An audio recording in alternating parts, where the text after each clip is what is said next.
50 साल पहले एक उल्कापिंड पृथ्वी के पास से गुजरा जो रहस्यमय हरी ऊर्जा छोड़ रहा था। उसी समय एक दोस्तों का समूह दौड़ लगा रहा था जिसके फाइनलिस्ट थे इन्फ्यूरियो और उसका बड़ा भाई एंटन। जैसे ही दौड़ शुरू हुई एंटन आगे निकल गया, लेकिन इन्फ्यूरियो पूरी कोशिश कर रही थी कि वे उसे पकड़ ले। लड़की को पास आते देख एंटन ने आरा चलाया और उसकी साइकिल को बीच से काट दिया, जिससे वह ट्रैक पर गिर गई। दौड़ खत्म होती दिख रही थी, तभी लड़की ने देखा कि उल्कापिंड से निकलती धुंध उसके शरीर में समा गई। एक अज्ञात शक्ति के नियंत्रण में इन्फ्यूरियो ने अपनी टूटी हुई साइकिल को दोबारा जोड़ लिया और पहले से भी तेज गति से पेडल मारने लगी। जैसे ही एंटन फिनिश लाइन के पास पहुंचा, उसकी बहन पूरी स्पीड से दौड़कर आई और उसकी साइकिल को पहाड़ी की ओर धक्का दे दिया। इसके नतीजे में लड़का बेकाबू होकर घूमते हुए गैराज के दरवाजे से टकरा गया और उसका दोस्त ओलाफ उसकी मदद के लिए दौड़ा। लेकिन इन्फ्यूरियो अब उल्कापिंड की ताकत से और भी ज्यादा शक्तिशाली हो चुकी थी और उसने कहा कि अब से उसका भाई उसकी आज्ञा मानेगा। आज के समय में एंटन एक वैज्ञानिक बन चुका है और उसका नया आविष्कार एक ऐसी मशीन है जो उस उल्कापिंड की ऊर्जा को सोख सकती है, जिसने उसकी बहन को शक्तियाँ दी थी। उसके हिसाब से अब उल्कापिंड हर 50 साल में पृथ्वी के पास आता है। अगर सब कुछ ठीक रहा तो वह आखिरकार इन्फ्यूरियो से बदला ले सकेगा। दूसरी ओर उसकी बहन अब एक सुपर विलन बन चुकी है जो एक तकनीकी सूट पहनकर अपनी पहचान छुपाती है और अपनी शक्तियों से अपराध करती है। लेकिन एंटन को विश्वास है कि जैसे जैसे उल्कापिंड पास आ रहा है, यह सब जल्दी ही खत्म हो जाएगा। इस बीच विल नाम का एक लड़का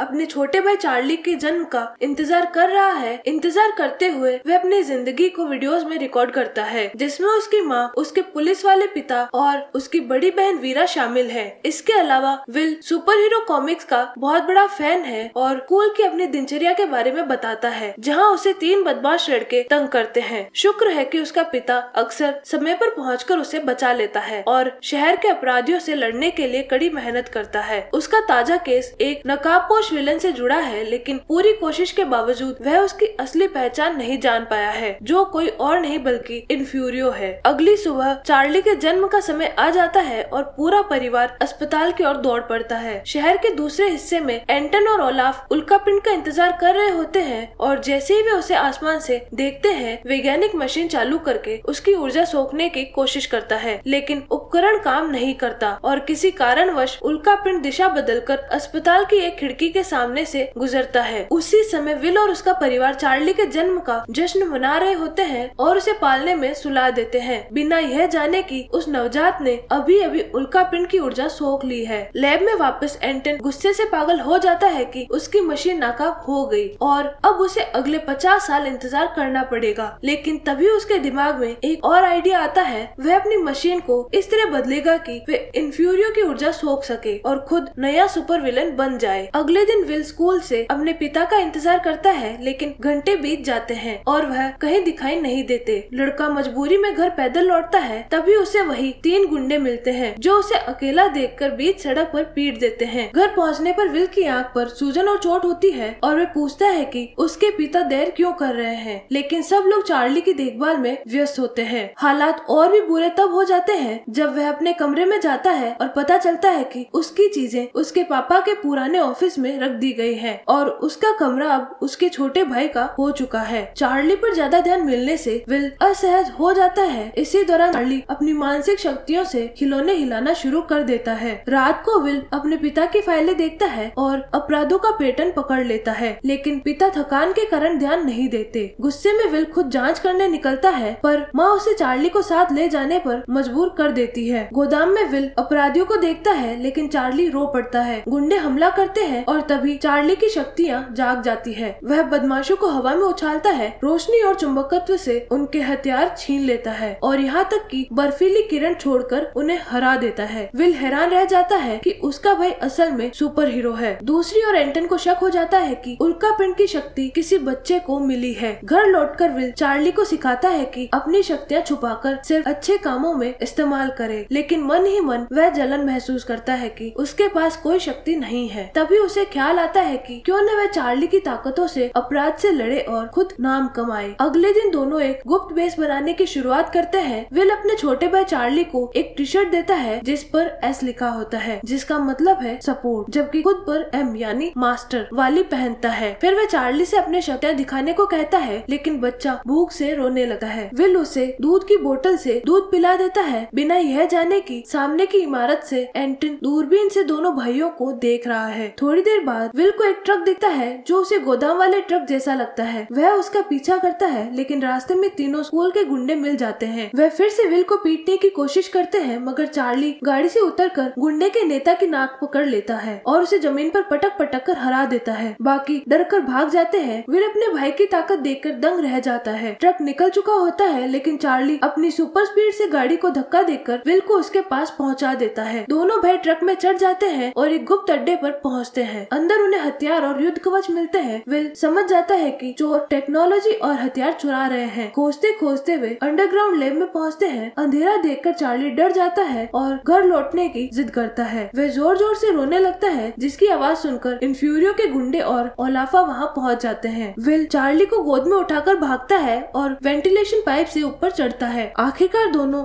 बास्केटबॉल कोर्ट के मैन होल से बाहर निकल आते हैं और एक डंपस्टर के पीछे छिप जाते हैं। गुंडे उन्हें ढूंढ नहीं पाते और वापस चले जाते हैं। अब सुरक्षित होकर विल अपने पिता को बुलाता है। इस बीच चार्ली फिर रोता है तो विल उसे गुदगुदाकर हंसाता है। दोनों भाइयों के बीच नजदीकी बढ़ जाती है। कुछ देर बाद उनके पिता कार में पहुंचते हैं। अब वे नई कॉम्बैट आर्मर पहने हुए हैं, जिसे पुलिस ने उन्हें आखिरी मौका देने के लिए सौंपा है। साथ ही उन्हें एक हाईटेक हथियार भी दिया गया है। तभी पुलिस से कॉल आता है कि नकाबपोश चोर मनोरंजन पार्क में देखा गया है। वहां पहुंचकर विल मदद की पेशकश करता है, लेकिन उसके पिता उसे कार में ही रहने को कहते हैं और अकेले विलेन से भिड़ने निकल जाते हैं। यह देखकर विल उदास हो जाता है, लेकिन चार्ली उसे दिलासा देता है कि वह अपने भाई पर गर्व करता है और उतना ही बुद्धिमान वह बहादुर बनना चाहता है। विल खुश होता है और अपने भाई का फायदा उठाने की योजना पर पछताता है। उसी टाइम पुलिस रेडियो से पता चलता है कि पार्क में टाइम बॉम्ब लगाया गया है। विल को डर लगता है कि उसके पिता और लोग घायल हो सकते हैं, इसलिए वह मदद करने के लिए दौड़ पड़ता है। चार्ली मना करता है, लेकिन विल नहीं रुकता और ठीक उसी वक्त पहुंचता है जब उसका पिता नकाबपोश चोर से आमने सामने होने वाला होता है। पुलिस वाला अपना हथियार कार में भूल जाता है और उसे लेने जाते ही बिजली के झटके से बेहोश हो जाता है। चार्ली अपने पिता की उंगली काटकर उन्हें होश में लाता है। पिता दोबारा खलनायक पर हमला करते हैं और पता चलता है कि नकाबपोश चोर असल में एंटन का साथी ओलाफ है। बम भी समय रहते डिफ्यूज हो जाता है और पुलिस वाले की बहादुरी खबरों में छा जाती है। उधर असल मास्टरमाइंड इन्फ्यूरियो होती है, जिसने ओलाफ को फंसाया था। विल की मजाक उड़ाती तस्वीरें देखकर एंटन उसे फुसलाता है और अपने घर बुलाता है। वह विल को यकीन दिलाता है कि वह चार्ली की शक्तियाँ उससे ट्रांसफर कर देगा। इसके लिए वह दवा देता है जिससे चार्ली कमजोर हो जाएगा। विल झिझकते हुए दवा चार्ली को पिला देता है, लेकिन बाद में पछताता है जब उसका भाई बीमार और कमजोर पड़ जाता है। गुस्से में वह एंटन से मिलने जाता है, मगर वैज्ञानिक उसे ट्रेलर में कैद कर देता है और खुद चार्ली की शक्तियाँ चुराने निकल पड़ता है। इस बीच परिवार सम्मान समारोह में जा रहा होता है, जहां असल में एंटन ही ड्राइवर बनकर लिमोजिन चला रहा होता है। विल बाइक से भागकर लिमोजिन तक पहुंचता है, मगर एंटन उसे टक्कर मार देता है और चार्ली को ले जाता है। हार मान चुके विल को गुंडे मदद करते हैं और वे दोबारा भाई को बचाने निकलते हैं। वह देखता है कि एंटन मशीन से चार्ली की शक्तियाँ निकालकर खुद सुपर विलेन बनने की कोशिश कर रहा है। तभी इन्फ्यूरियो आ जाती है। मौके का फायदा उठाकर विल असली द्रव्य की जगह कॉफी रख देता है। एंटन धोखा खा जाता है और शक्तिहीन रह जाता है। विल पहले खुद वह द्रव्य पीने का सोचता है, मगर भाई की हालत देखकर उसे पिला देता है। चार्ली की ताकत लौट आती है। इस बीच इन्फ्यूरियो का असली चेहरा सामने आता है और वह विल को पकड़कर आसमान से गिरा देती है। तभी चार्ली उड़कर भाई को बचा लेता है। दोनों के बीच जबरदस्त लड़ाई छिड़ जाती है। घंटियों से तलवारबाजी, लेजर किरणें और चार्ली के पोर्टल्स। अंत में इन्फ्यूरियो श्रिंक रे से वार करती है, लेकिन एंटन ट्रैप फेंक देता है, जिससे किरण पलटकर उसे ही छोटा कर देती है। तभी विल को पावर सोखने वाली मशीन दिखाई देती है और वे उसे इन्फ्यूरियो पर इस्तेमाल करने की सोचता है। चार्ली समझ जाता है और अपनी ताकत से विलन को मशीन की तरफ धकेल देता है। विल मशीन चालू कर देता है और सारी ऊर्जा खलनायक के अंदर से निकल जाती है। इन्फ्यूरियो हार जाता है और पुलिस उसे कैद कर लेती है। इसी बीच एंटन अपनी बहन की शक्तियाँ लेने की कोशिश करता है, लेकिन विल रोक देता है और कहता है कि सुपर पावर सिर्फ उसी को मिलनी चाहिए जो उसके काबिल हो। फिर चार्ली अपनी शक्ति का इस्तेमाल कर सबकी याददाश्त मिटा देता है, सिर्फ विल को छोड़कर। अब किसी को याद नहीं रहता कि बच्चे के पास सुपर पावर थी और दोनों भाई अपनी सामान्य जिंदगी में लौट आते हैं। कुछ दिन बाद विल अपनी माँ की नई किताब के लॉन्च में मदद करता है, जो एक सुपर पावर वाले बच्चे चार्ली पर आधारित है। माँ को पता ही नहीं होता कि कहानी असल घटना से ली गई है। किताब सुपरहिट हो जाती है। जहाँ तक भाइयों की बात है, अब वे पहले से ज्यादा करीब हैं और मिलकर अपराध से लड़ते हैं, विल की समझदारी और शहर के नए सुपर हीरो सुपर चार्ली की ताकत से।